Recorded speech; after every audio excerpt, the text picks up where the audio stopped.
Bitta Indoneziyada o'qiydigan tanishim bilan gaplashdim-da, o'qishini ta'riflab berdi. Haligi talablarini eshitib, yaxshi ham Rossiyada o'qigan ekanman dedim. Mana qo'ylikka moyilligi yo'q, hali nohaqlikka chidab tura olmaydigan xarakterim bilan men Indoneziyada o'qisam 1,5 soatda o'qishdan haydalib ketardim ekan. Metr kam rishon bo'lib, nafas olishni ham pulli qilib qo'yishardi ekan menga, ishonsanglar. Chunki ularda forma majburiy ekanda, bizda farqi yo'q. Sovqatmasang Turkiyada kelib o'qib ket bolam deydi. O'rislar bolam deyishni o'rganishib olgan. Endi men qaranglarda u mana har bitta universitet bilasizmi 30, 35, 40 yoshli normal ustozlar bo'ladi, keyin bam bitta 200 ga kirgan ustoz bo'ladi, bilasizmi?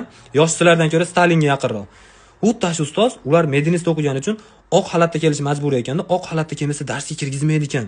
Kallani qarang, to'g'ri fikrlashini. Xirurg operatsiyadan chiqdi.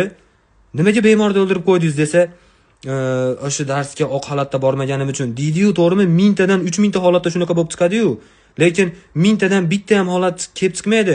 Shu oq xalatda bormagan uchun darsga kirgizmagani uchun o'ldirib qo'ydim demaydi-yu.